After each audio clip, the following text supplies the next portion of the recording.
Saudações! Você está no canal Os Arquivos da Guerra. Hoje, recuamos aproximadamente 10.000 anos no tempo para explorar um marco monumental na evolução da violência, da arquitetura e da defesa humana. O surgimento da primeira fortaleza do mundo em Jericó, por volta do ano 8000 a.C., no período conhecido pelos arqueólogos como Neolítico Pré-Cerâmico A humanidade começou a erguer muros maciços de pedra para separar um nós do eles, transformando o medo do invasor em engenharia militar duradoura. Este evento não representa apenas o nascimento do urbanismo e da vida comunitária complexa, mas a formalização da estratégia de cerco, a consolidação da posse territorial definitiva e o início da poliorcética na história global. Jericó está situada no Vale do Jordão, no atual território da Palestina, em uma depressão geográfica única que a coloca a cerca de 258 metros abaixo do nível do mar. Jericó é reconhecida como uma das cidades continuamente habitadas mais antigas do planeta, florescendo graças à presença perene da nascente de Enha-Sulta. A região configura-se como um oásis fértil e verdejante, cercado pelo rigoroso e árido deserto da Judéia e pelas montanhas calcárias acidentadas localizadas a oeste. Esta localização específica era considerada um verdadeiro pote de ouro em um ambiente regional hostil. Quem controlasse o oásis de Jericó controlava a fonte de água potável mais abundante da região e as rotas de comércio primitivas de betume e sal vindas do Mar Morto. No entanto, estar posicionada no fundo de uma depressão tornava a cidade militarmente vulnerável a ataque surpresa vindos das elevações circundantes, o que exigiu uma resposta defensiva sem precedentes na história. A descoberta fundamental das fortificações neolíticas de Jericó ocorreu entre os anos de 1952 e 1958, em uma campanha arqueológica liderada pela arqueóloga Kathleen Kenyon, do British School of Archaeology em Jerusalém. Kenyon utilizou o método de estratigrafia rigorosa para identificar que os muros massivos de Jericó não eram de origem bíblica como se supunha no século anterior, mas sim milênios mais antigos. A importância de seu trabalho reside na revelação de que, já em 8000 a.C., as comunidades humanas possuíam organização social, divisão de mão de obra suficientes para mover toneladas de pedra. Isso prova que o medo de incursões externas era tão agudo que justificou o investimento de milhares de horas de trabalho coletivo em defesas físicas permanentes, alterando a percepção de que o início do Neolítico era uma era de paz puramente agropastoril. As muralhas neolíticas de Jericó eram construções imponentes feitas inteiramente de pedras de calcário bruto, não trabalhadas, amontoadas e unidas com uma argamassa espessa de lama local. O muro original tinha por volta de 1,8 metros de espessura firme na base e elevava-se a quase 4 metros de altura total em sua extensão. O muro não servia apenas para impedir a entrada física de intrusos, mas para criar uma barreira psicológica de exclusão. Para um invasor daquela época, ver uma estrutura de pedra dessa magnitude era um aviso claro de que a comunidade interna possuía recursos, demografia e organização para resistir. Militarmente, a muralha anulava a tática de incursão rápida do tipo bata e corra, que caracterizava os conflitos tribais de períodos anteriores, forçando qualquer agressor a se expor durante uma tentativa prolongada de escalada ou brecha. Um desvio tático necessário nos leva ao elemento mais formidável da fortaleza, a famosa Torre de Jericó. Construída junto ao muro pelo lado interno, esta estrutura circular de pedra maciça possui cerca de 8,5 metros de diâmetro na base e 8 metros de altura total, contendo uma escada interna perfeitamente esculpida com 22 degraus. A importância da torre no campo militar é absoluta, sendo considerada a primeira estrutura de defesa vertical e flanqueamento da história humana. Do topo desta torre, sentinelas podiam observar o horizonte por quilômetros através do vale, eliminando o fator surpresa do inimigo. Mais do que vigilância, a torre permitia o fogo descendente. Defensores posicionados no topo podiam lançar projéteis pesados com energia potencial gravitacional aumentada contra atacantes que tentassem escalar a base do muro, transformando a verticalidade em uma vantagem letal. As armas utilizadas pelos defensores e possíveis atacantes de Jericó, em 8000 a.C., representavam o auge da tecnologia lítica e orgânica do período. O arco e flecha continuava sendo a principal ferramenta de engajamento à distância no campo de batalha. As flechas da época utilizavam pontas de sílex do tipo Euquion, caracterizadas por entalhes laterais profundos que facilitavam o encabamento firme em hastes de cana ou madeira de tamargueira. Para fabricar esses arcos, utilizava-se madeira de zimbro ou carvalho, materiais abundantes nas colinas próximas, que ofereciam uma resistência à tração de aproximadamente 20 kg. Isso permitia disparar flechas a velocidades de cerca de 140 km por hora, capazes de perfurar proteções de couro rudimentares a 30 metros de distância, tornando a aproximação da muralha um risco mortal sob o fogo das sentinelas. Estrategicamente, a proteção da base alimentar e do excedente produtivo era o motor socioeconômico por trás da fortificação. Dentro das muralhas de calcário, Jericó abrigava silos de grãos coletivo, estoques de sementes domesticadas de trigo e cevada. Como citado anteriormente, a transição para a agricultura fixou as comunidades ao solo, mas também criou alvos estáticos e previsíveis na paisagem. Em períodos de seca extrema, grupos nômades vindos do deserto circundante, impulsionados pela fome e pela escassez, viam em Jericó um alvo prioritário para saques calóricos. A muralha funcionava como o escudo de uma economia de cerco. Se o inimigo não pudesse tomar a cidade rapidamente por meio de uma surpresa tática, ele seria forçado a uma retirada por falta de suprimentos próprios, enquanto os habitantes podiam resistir consumindo as reservas protegidas dentro do perímetro fortificado. A engenharia de sobrevivência e a doutrina defensiva em Jericó dependiam diretamente da manutenção e do aprimoramento constante de seus gumes e implementos de combate individual. Para além dos arcos e fundas, o registro arqueológico da fortaleza revela a existência de uma sofisticada indústria lítica voltada ao combate corpo a corpo tático e de proximidade extrema, caracterizada pelo uso de facas de sílex de lâmina larga. Estas armas de corte eram fabricadas através da técnica de descortiçamento por pressão controlada, na qual um mestre lascador utilizava chifres de veado ou pontas de osso endurecidas para extrair lâminas retilíneas, longas e com espessura molecular. O resultado eram gumes incrivelmente afiados, cuja capacidade de corte superava a dos bisturis modernos, tornando-as ferramentas letais de estocagem destinadas a perfurar as proteções orgânicas de couro ou os tecidos moles dos invasores que porventura conseguissem romper o perímetro inicial. A fragilidade intrínseca do sílex diante de impactos transversais exigia, contudo, o desenvolvimento de uma técnica militar rigorosa e muito específica por parte dos guerreiros neolíticos de Jericó. Como o gume de pedra tende a se estilhaçar ou lascar-se colidir lateralmente contra superfícies rígidas como o osso humano, a doutrina de combate corporal da época abolia os golpes de corte desferidos de forma ampla e lateral, priorizando estocadas verticais e direcionadas com precisão anatômica para fendas musculares, articulações e a região mole do pescoço ou abdômen. Essa limitação transformava a faca em uma arma de finalização cirúrgica. Os defensores eram treinados para imobilizar o oponente com o peso corporal ou com o auxílio de escudos primitivos de madeira leve de tamargueira para, em seguida, desferir o golpe terminal nas zonas vulneráveis, garantindo a incapacitação imediata e letal do agressor sem comprometer a integridade estrutural da lâmina lítica. A implantação espacial da cidade e sua elevação artificial contínua criavam um relevo tático próprio que agia como um multiplicador de forças para o sistema defensivo. Ao longo de séculos de habitação contínua, a acumulação de restos arquitetônicos de tijolos de lama e sedimentos orgânicos deu origem ao Tel Es-Suta, um monte arqueológico sobre o qual a fortaleza se erguia. Essa elevação artificial fornecia a Jericó uma vantagem altimétrica crucial sobre as planícies aluviais circundantes do Vale do Jordão.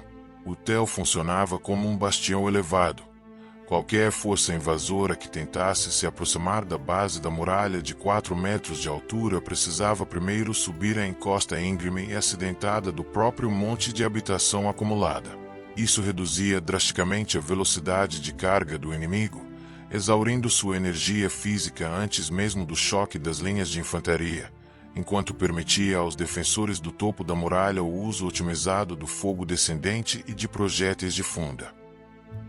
A engenharia militar neolítica de Jericó também se estendia ao planejamento geométrico de seus acessos e portões defensivos, eliminando qualquer ponto cego que pudesse ser explorado pelo medo do invasor.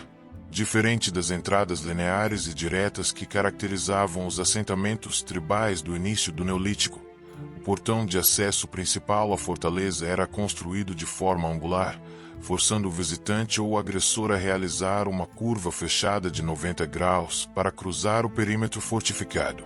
Esta configuração arquitetônica criava um corredor confinado de estrangulamento tático, onde a velocidade de avanço de um grupo invasor era completamente anulada.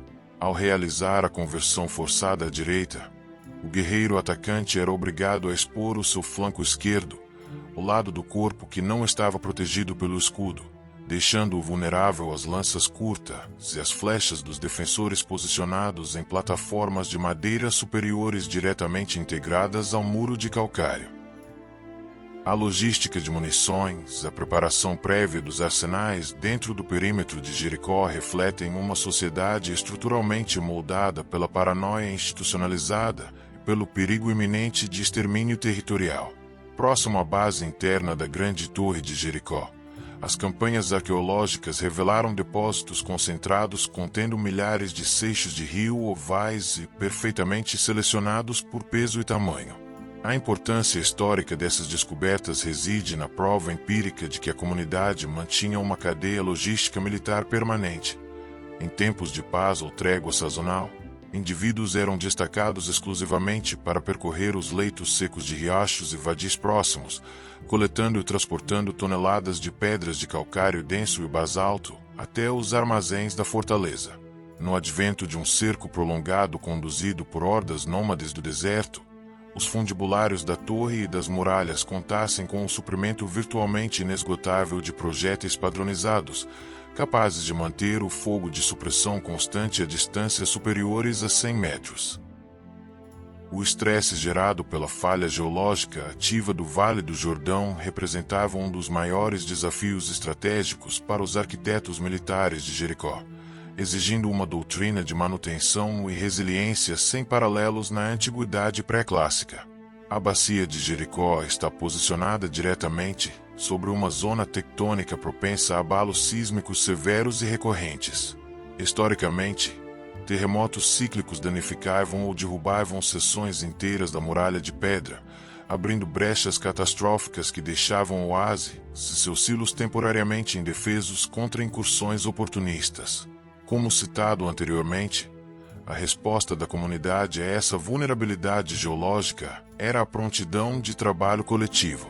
Estudos estratigráficos confirmam que, imediatamente após um colapso estrutural, a mão de obra da cidade era maciçamente mobilizada sob a coordenação de lideranças proto-elites para erguer contrafortes de terra e reconstruir as seções de calcário bruto antes que os batedores nômades pudessem alertar suas tribos sobre a vulnerabilidade da praça fortificada.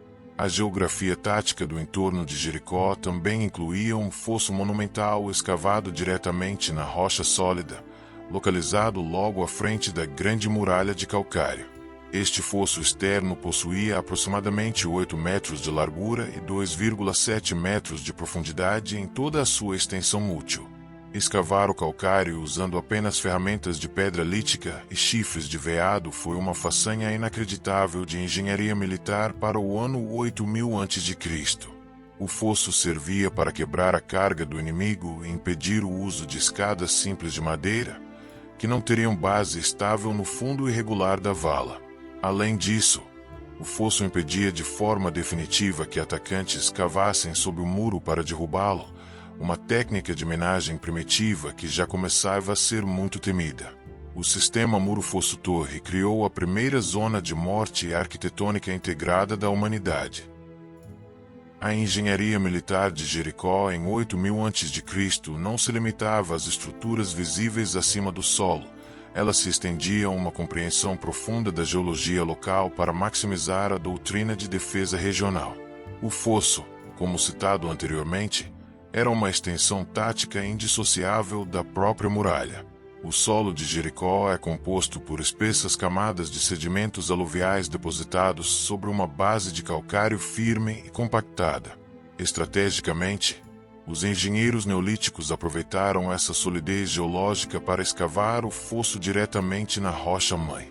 No campo de batalha, isso criava uma barreira intransponível para ferramentas de escavação simples feitas de osso, impedindo que o inimigo tentasse solapar as fundações da muralha. Curiosamente, a profundidade do fosso de 2,7 metros era calculada para que qualquer atacante que caísse ou saltasse para dentro ficasse em uma desvantagem altimétrica severa, forçado a olhar para cima contra defensores que detinham o controle absoluto da borda superior.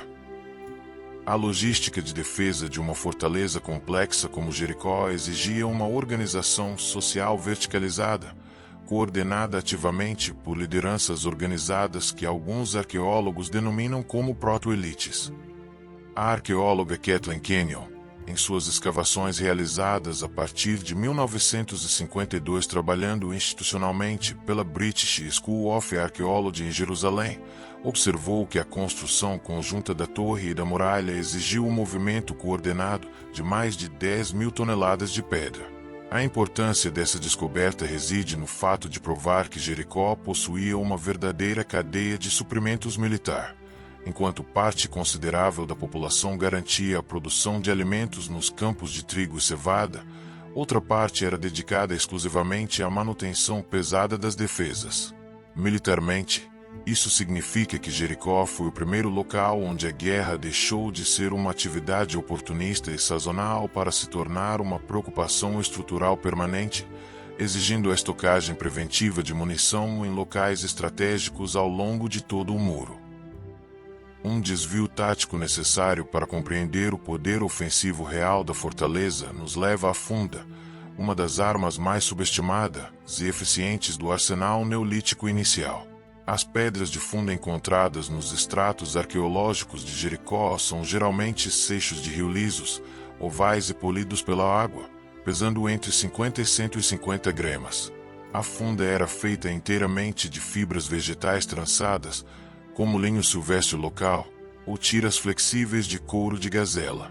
Militarmente, um fundibulário treinado posicionado no topo da grande torre, de 8 metros de altura, tinha uma vantagem balística formidável e letal. A energia cinética de um projétil lançado de tal altura, somada à força centrífuga gerada pelo giro rápido da funda, permitia atingir alvos humanos a mais de 100 metros com precisão impressionante. A resistência da funda residia na sua simplicidade e durabilidade material. Ao contrário do arco, ela não perdia a tensão mecânica com a umidade constante do oásis, garantindo que os defensores tivessem uma arma de longo alcance perfeitamente funcional em qualquer condição climática. O medo crônico do invasor em Jericó era alimentado pela contínua pressão demográfica de grupos nômades que percorriam as margens do Rio Jordão à procura de recursos calóricos abundantes. O Vale do Jordão funciona como um corredor natural de migração para animais e humanos, ligando geologicamente o Mar Vermelho ao norte da Síria.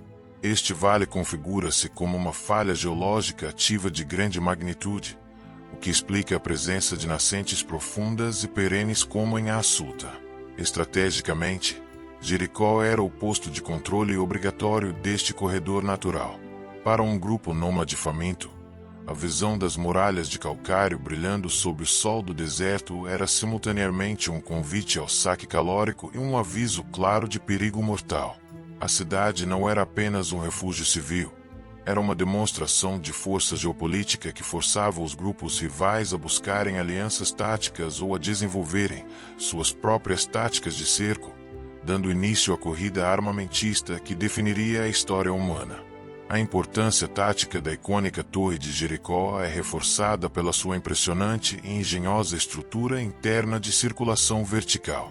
A escada interna de 22 degraus, primorosamente esculpida em blocos de pedra maciça, permitia o deslocamento rápido de tropas da base interna para o topo da plataforma superior em poucos segundos. No campo específico da poliorcética, esta torre é considerada por especialistas o protótipo definitivo da torre de flanqueamento. Ao estar posicionada integrada ao muro ou ligeiramente projetada à frente, ela permitia que os defensores disparassem projéteis contra o flanco esquerdo exposto de qualquer inimigo que tentasse encostar uma escada de assalto na muralha. Além disso, a torre funcionava internamente como um silo secundário seguro e depósito fechado de armas. Em caso de uma brecha catastrófica no muro externo, a torre configurava-se como o último reduto defensivo, uma cidadela dentro da fortaleza onde os combatentes sobreviventes podiam se retirar e continuar a resistência de uma posição elevada, tornando a captura total da cidade uma tarefa extremamente custosa para o invasor. As táticas de invasão da época, por sua vez, baseavam-se prioritariamente no uso de escadas de madeira de tamargueira e no ataque em massa, sob a cobertura total da escuridão noturna. Para neutralizar esse perigo, os defensores de Jericó utilizavam o fogo como uma arma tática e estratégica de negação sensorial. Tochas volumosas feitas de galhos secos embebidos em betume natural, coletado diretamente das margens próximas do Mar Morto, eram lançadas do topo da muralha para iluminar o fosso profundo e o terreno acidentado circundante durante a noite. O betume, uma substância viscosa, preta e altamente inflamável, também podia ser derramado em estado líquido e aquecido sobre atacantes que tentassem escalar um muro de pedra. Esse desvio tático revela que, já em 8000 a.C., a guerra química rudimentar e o controle de materiais geográficos inflamáveis eram parte integrante da doutrina de defesa ativa da primeira fortaleza do mundo. A importância das descobertas de Ofer Bar-Yosef, da Harvard University, em pesquisas datadas de 1986, revelou que o sistema de fortificação de Jericó coincidiu com o surgimento de armazéns coletivos de grãos em escala industrial para a época. No campo da história militar, isso sugere que a muralha não era apenas uma barreira contra pessoas, mas contra a fome organizada. O medo do invasor era, na verdade, o medo da expropriação do excedente produtivo. A estrutura social de Jericó precisou evoluir para um modelo de sociedade de quartel, onde a guarda dos silos era tão vital quanto o cultivo das terras. Isso explica por que as muralhas de Jericó eram tão espessas, medindo 1,8 metros. Elas precisavam resistir não apenas a invasores, mas ao peso físico e à pressão dos grãos armazenados contra suas faces internas em certas seções, servindo como muros de contenção e defesa simultaneamente. As incursões contra Jericó utilizavam táticas de guerra de atrito rudimentar. Grupos invasores, cientes de que não poderiam derrubar as muralhas de calcário com as ferramentas de pedra disponíveis, focavam na destruição da infraestrutura externa. Os pomares de tamareiras e os canais de irrigação que se estendiam para fora da cidade eram os pontos mais vulneráveis. O invasor tentava sequestrar a economia da cidade para atrair os defensores para fora de seus muros. Como citado anteriormente, a transição para a agricultura criou alvos estáticos. Essa dinâmica forçava os estrategistas de Jericó a manterem uma milícia pronta para pequenas surtidas rápidas fora dos muros, destinadas a quebrar o cerco psicológico antes que as plantações externas fossem totalmente destruídas, o que comprometeria o abastecimento de longo prazo. Um desvio tático essencial nos leva ao estudo das ferramentas líticas e das pontas de projéteis de caça adaptadas para o combate humano, com foco na perfuração de tecidos musculares. O registro arqueológico de Jericó documenta a transição de pontas de flecha de osso e madeira endurecida para pontas de sílex lascado de alta dureza. Para fabricar essas pontas, os artesãos locais aplicavam pressões sequenciais nas bordas de pequenas lascas de calcário silicioso, criando ranhuras serrilhadas. Militarmente, Essa modificação geométrica aumentava a letalidade da arma de forma exponencial. Ao penetrar no corpo de um inimigo a velocidades de 140 km por hora, a ponta serrilhada funcionava como um mini-artão, dilacerando vasos sanguíneos internos essenciais e provocando hemorragias massivas. Isso tornava quase impossível a extração da flecha no campo de batalha sem causar danos fatais adicionais, o que neutralizava o guerreiro agressor por choque hipovolêmico em poucos minutos. A manutenção de uma linha de defesa contínua ao longo de todo o perímetro de Jericó exigia um sistema de postos de sentinela integrado e rotas de comunicação rápidas. O topo da muralha de 4 metros de altura possuía uma passarela estreita de terra batida e pedras compactadas, que servia como caminho de patrulha. Essa passarela permitia o deslocamento de reforços para qualquer seção do muro sob ataque. No campo da estratégia militar, o controle da velocidade de movimentação interna era crucial. Enquanto o invasor precisava contornar fossos e desníveis externos, os defensores corriam em linha reta e plana pelo topo das muralhas.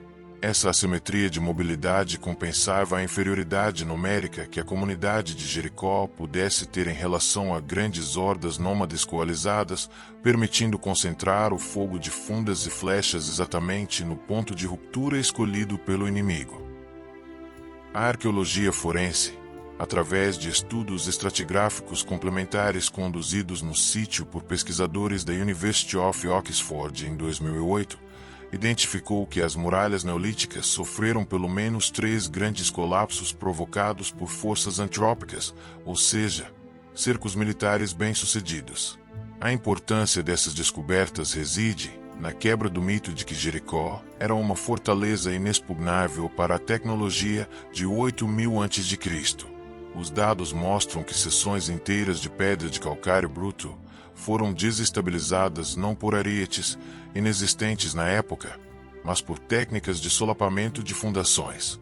Invasores aproveitavam os períodos de tempestades sazonais no Vale do Jordão para desviar o curso de vadis temporários em direção à base das muralhas.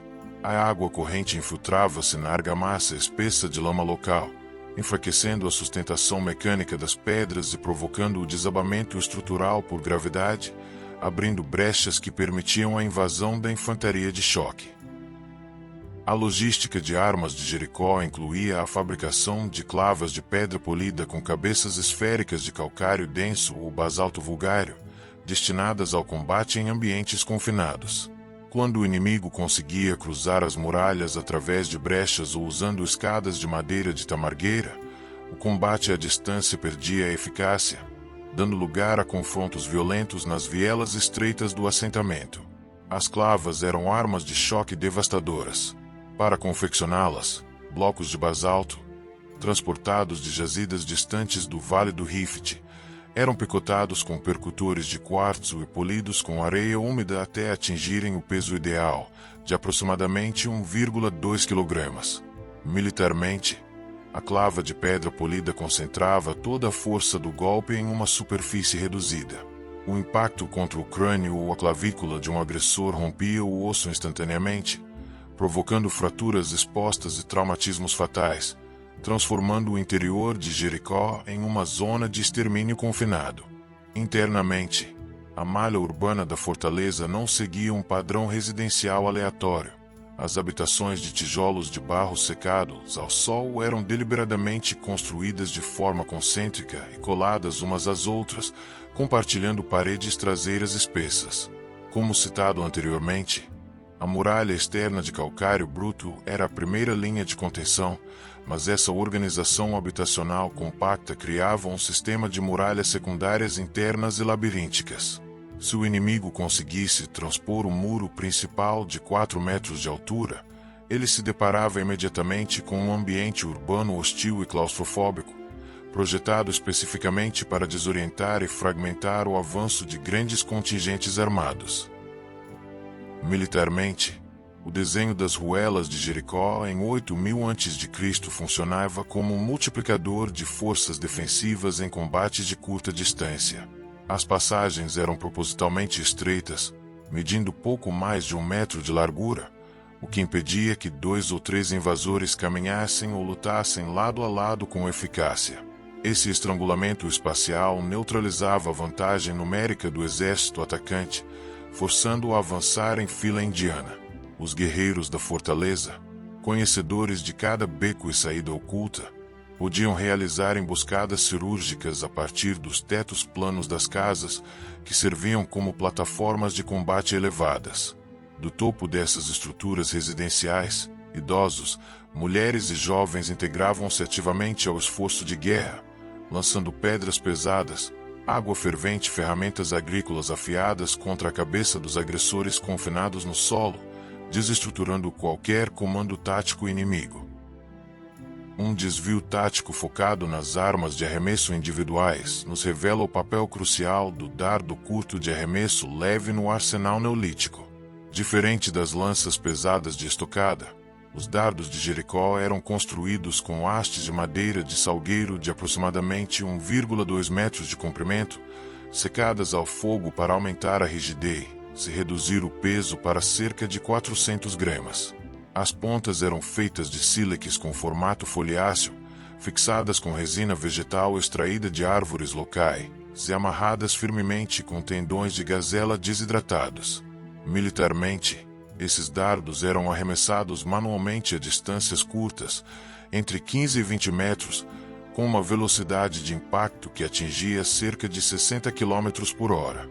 A força cinética era suficiente para atravessar escudos primitivos feitos de vime trançado ou couro cru.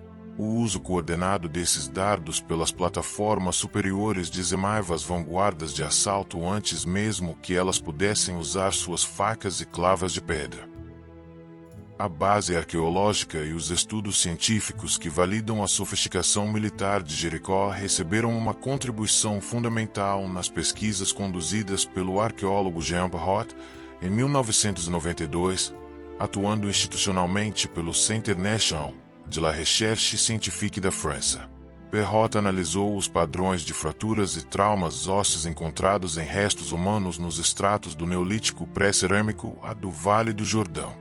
A importância histórica de suas descobertas reside na identificação de padrões claros de ferimentos causados por impactos de alta energia na parte superior esquerda do crânio dos indivíduos. No campo específico da antropologia forense militar, isso prova de forma cabal a existência de combates face a face padronizados contra oponentes destros que utilizavam clavas de pedra. Os dados confirmam que a violência em torno de Jericó não era composta por escaramuças raras ou acidentais, mas sim por batalhas organizadas e brutais pelo controle dos recursos agrícolas. O domínio das fontes hídricas da região era o maior trunfo estratégico da fortaleza, ao mesmo tempo, o maior motivador para o medo do invasor. A nascente de Enha Sultan despejava diariamente mais de 4.000 metros cúbicos de água potável no meio de um vale árido e salino. Essa abundância permitia que Jericó sustentasse uma população permanente estimada entre 2.000 e 3.000 habitantes, uma densidade demográfica absurda para o período em termos globais. Os engenheiros militares garantiram que a nascente ficasse localizada inteiramente dentro do perímetro protegido pela grande muralha de calcário e pelo fosso de 8 metros de largura. Isso significava que, durante um cerco prolongado, os defensores dispunham de água limpa e infinita, enquanto os atacantes acampados do lado de fora precisavam buscar água no Rio Jordão, localizado a vários quilômetros de distância, expondo suas linhas de suprimento ao ataque e emboscadas constantes. A psicologia de combate e os sistemas de sinalização à distância também desempenhavam um papel vital na preservação da integridade territorial da fortaleza. No topo da grande torre de Jericó, os defensores mantinham sentinelas permanentes equipadas com grandes chifres de auroques, os ancestrais selvagens e massivos do gado moderno.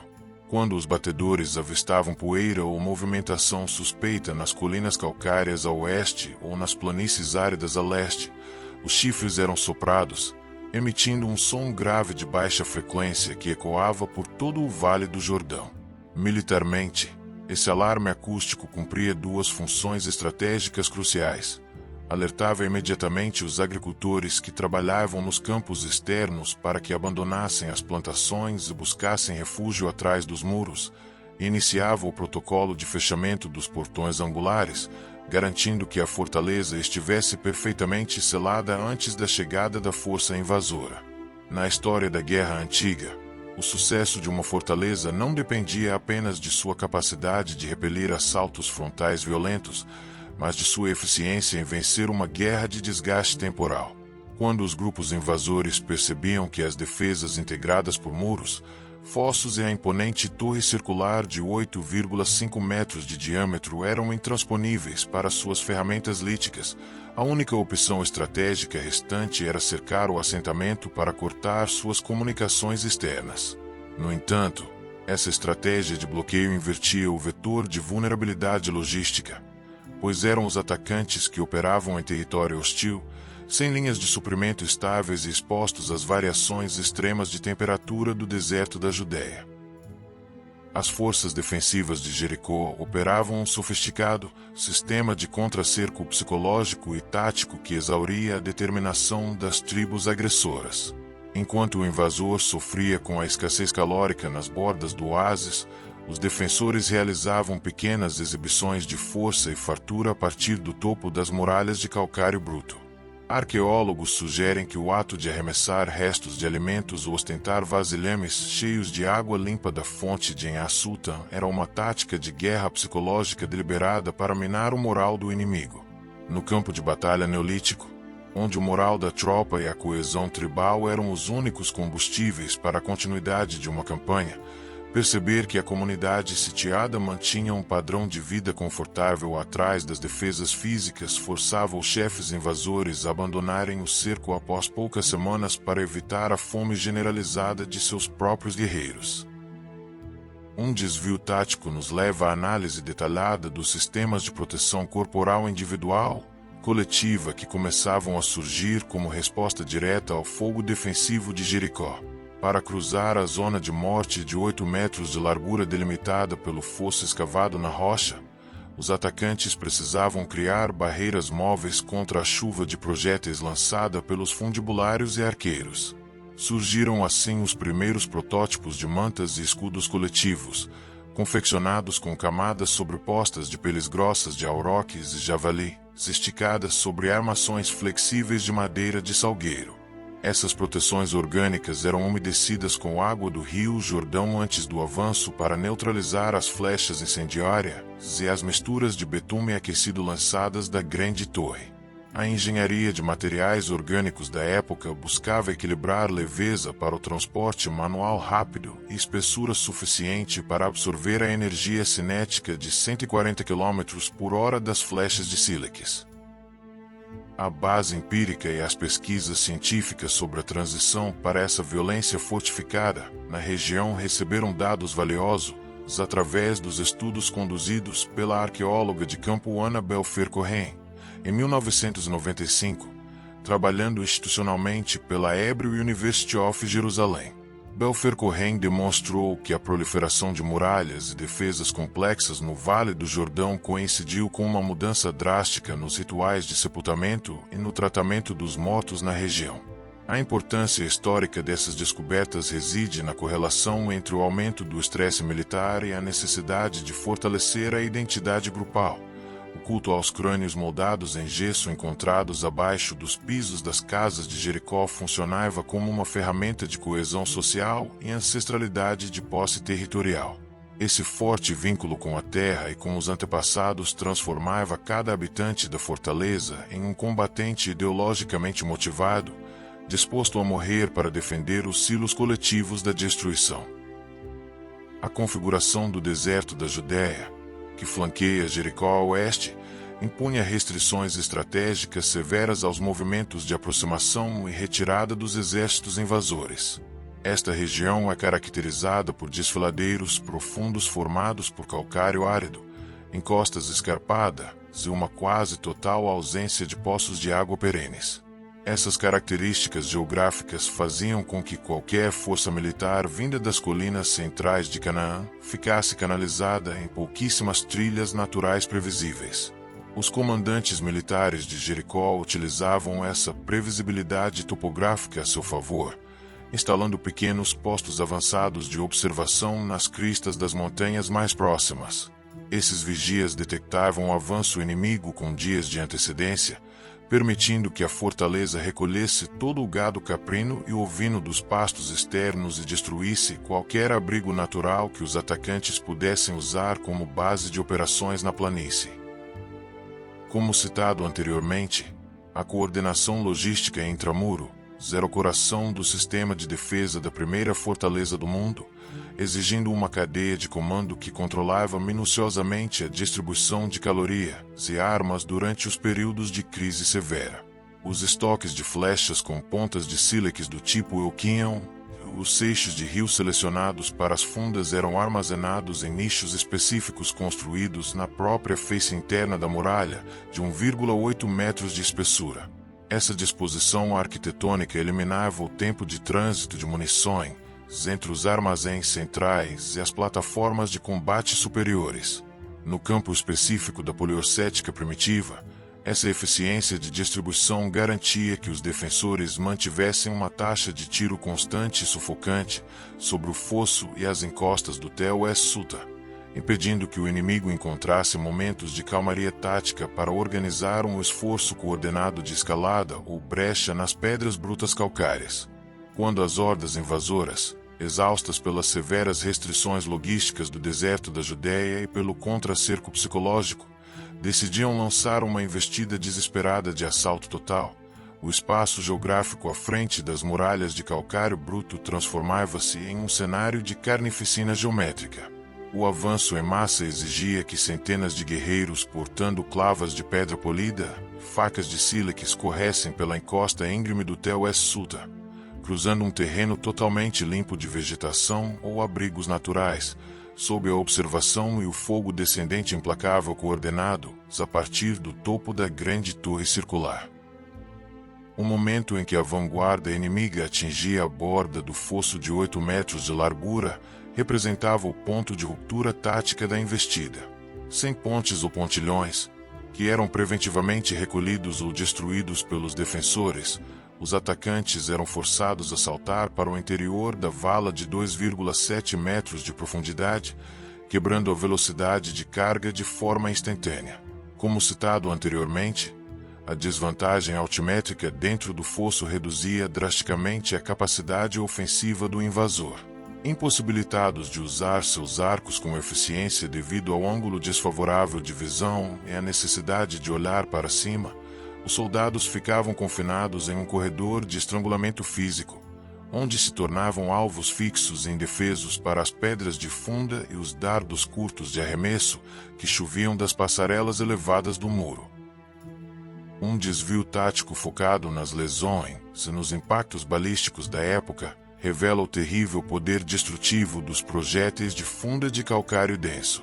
Quando disparados por um fundibulário experiente posicionado a 8 metros de altura no topo da torre, um seixo de rio de 150 gramas atingia o solo com uma energia cinética brutal.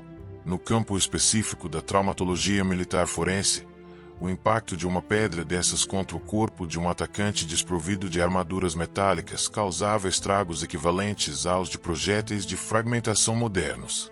O seixo que atingia o tórax quebrava múltiplas costelas instantaneamente, perfurando os pulmões e provocando asfixia por hemotórax. Se o projétil atingisse os membros inferiores, causava fraturas cominutivas no fêmur ou na tíbia, imobilizando o guerreiro no fundo do fosso e gerando uma barreira física de corpos que impedia o avanço das fileiras inimigas subsequentes.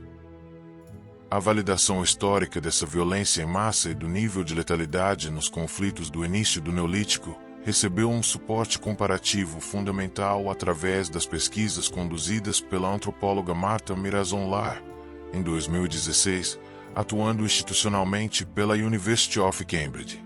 Embora focado no sítio de Nataruk, no Quênia, o estudo de Lar sobre restos mortais datados de aproximadamente 8.000 a.C. revelou lesões por traumas cranianos severos causados por projéteis líticos e pontas de flecha de sílex presas em ossos sem sinais de cura.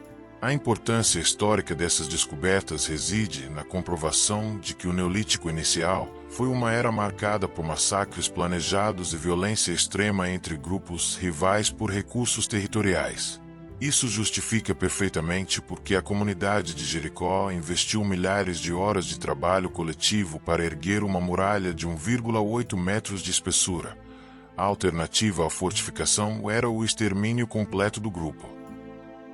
Geograficamente, a bacia aluvial onde Jericó prosperava apresentava uma dinâmica de visibilidade que favorecia amplamente a doutrina de defesa preventiva da cidade. As planícies baixas do Vale do Jordão, de solo plano e vegetação de estepe esparsa, ofereciam pouquíssimas oportunidades para que um exército inimigo ocultasse suas linhas de marcha. As sentinelas posicionadas na plataforma superior da grande torre podiam identificar a aproximação de colunas de poeira levantadas por pés humanos a distâncias de até 15 quilômetros em dias claros. Esse alcance visual eliminava completamente o fator surpresa, que era a principal arma tática das tribos nômades. Com tempo de reação de várias horas, os líderes militares de Jericó podiam organizar metodicamente a distribuição de munição e posicionar seus arqueiros nos setores do muro que sofreriam o impacto principal da investida. A resiliência das armas usadas pelos defensores, como os arcos feitos de madeira de carvalho ou zimbro, garantia a continuidade do fogo de supressão mesmo após horas de combate intenso. Como as madeiras locais passavam por um longo processo de cura e desidratação controlada, sob a fumaça das fogueiras do assentamento, as aduelas dos arcos mantinham sua elasticidade mecânica e sua força de tração de 20 kg sem apresentar fadiga estrutural. Isso permitia que um único arqueiro disparasse dezenas de flechas com pontas do tipo Euquion, mantendo a velocidade inicial estável de 140 km por hora. Essa constância balística era crucial para manter o inimigo sob pressão contínua na borda do fosso, impedindo que as equipes de assalto invasoras conseguissem erguer suas escadas de madeira de tamargueira de forma coordenada contra a muralha de 4 metros de altura. Quando o combate na borda do fosso cessava e as forças agressoras batiam em retirada pelas trilhas áridas do deserto da Judéia, o chão ensanguentado ao redor do Tel Es-Sultan revelava não apenas corpos caídos, mas a vitória de um novo modelo de civilização baseado na segregação espacial e na proteção armada. Como citado anteriormente, o sucesso defensivo obtido através da combinação arquitetônica de muros, fosso e torre de flanqueamento transformou a cidade em um polo de estabilidade regional, validando o imenso esforço social e logístico exigido para erguer aquelas mais de 10.000 toneladas de pedras calcárias brutas. Militarmente, a sobrevivência crônica de Jericó diante do medo constante do invasor alterou para sempre a trajetória do desenvolvimento tecnológico e geopolítico do Oriente Próximo. A criação da primeira zona de morte integrada da história humana provou que defesas físicas bem planejadas podiam anular de forma permanente a superioridade numérica e a agressividade de hordas nômades móveis. Na ciência da poliorcética, Jericó representou o ponto zero, forçando todas as populações vizinhas a imitarem seu modelo construtivo ou a desenvolverem métodos ofensivos muito mais sofisticados para tentar quebrar a solidez do calcário e da lama. Esse processo deu início a uma corrida armamentista inevitável que, ao longo dos milênios seguintes, levaria ao surgimento de arietes pesados, torres de assalto móveis e exércitos profissionais inteiramente dedicados à guerra de cerco. Um desvio tático focado nas consequências biológicas e físicas da vida atrás dos muros nos revela os custos ocultos que a sociedade de Jericó aceitou pagar em troca de sua segurança territorial. O confinamento permanente de milhares de pessoas dentro de um perímetro fortificado apertado, em contato direto com canais de irrigação alimentados por Enha-Sultan e silos de grãos que atraíam roedores, gerou o ambiente ideal para a proliferação das primeiras epidemias zoonóticas da humanidade. Análises osteológicas modernas indicam que os defensores sofriam de altos índices de infecções parasitárias, anemia e estresse imunológico crônico em comparação com os grupos caçadores-coletores contemporâneos. Isso significa que a muralha de 1,8 metros de espessura protegia os habitantes contra as flechas e clavas de pedra do inimigo externo, mas os expunha a um assassino invisível e microscópico que operava silenciosamente dentro das habitações concêntricas de tijolos de barro. A validação arqueológica e cronológica definitiva desse encadeamento histórico foi fortalecida pelos estudos pioneiros do arqueólogo e físico Willard Libby, que em 1949, atuando institucionalmente pela University of Chicago, desenvolveu o método de datação por carbono 14. A aplicação desse avanço científico diretamente nos restos de carvão vegetal retirados dos estratos profundos de Jericó permitiu fixar a construção das fortificações com precisão científica inédita no intervalo de 8.000 a.C. A importância histórica dessa datação reside no encerramento de debates teóricos sobre a antiguidade do urbanismo fortificado. Ficou provado que a engenharia militar e o medo institucionalizado do invasor não eram subprodutos das civilizações da Idade do Bronze ou da invenção da escrita, mas sim forças motrizes primitivas que moldaram a organização social humana desde o início do próprio Neolítico. O legado do oásis de Jericó e do Tel es-Sultan permaneceu indissociável da topografia do Vale do Jordão, atuando como um farol de atração econômica e conflito estratégico por gerações sucessivas. Mesmo quando terremotos severos causados pela falha geológica ativa do Rift derrubavam seções do muro de calcário, ou quando cercos prolongados resultavam no solapamento e na destruição deliberada das defesas por novos conquistadores, a presença insubstituível da nascente de água potável garantia que o local fosse imediatamente reocupado e fortificado mais uma vez. A história militar de Jericó transformou-se em um ciclo perpétuo de destruição e reconstrução, onde cada nova muralha era erguida sobre os escombros compactados da anterior, elevando o Tel artificialmente a alturas cada vez maiores, se consolidando a região como a chave estratégica para o controle das rotas comerciais entre o Mediterrâneo e a Mesopotâmia. A primeira fortaleza do mundo cumpre assim o seu papel como marco inicial nos arquivos da guerra. O medo do invasor, materializado nas muralhas de calcário de Jericó, deixou de ser um sentimento tribal passageiro para se tornar uma estrutura arquitetônica permanente que alterou a psicologia humana, dividindo o mundo entre aqueles que estavam protegidos dentro do perímetro de pedra e aqueles que vagavam famintos do lado de fora. Concluímos aqui este roteiro documental sobre o Neolítico pré-cerâmico e a engenharia de sobrevivência na aurora da civilização. O texto contínuo de nossa investigação histórica está finalizado, revelando como a violência organizada e o gênio defensivo andaram de mãos dadas para erguer o primeiro grande bastião militar da história da humanidade.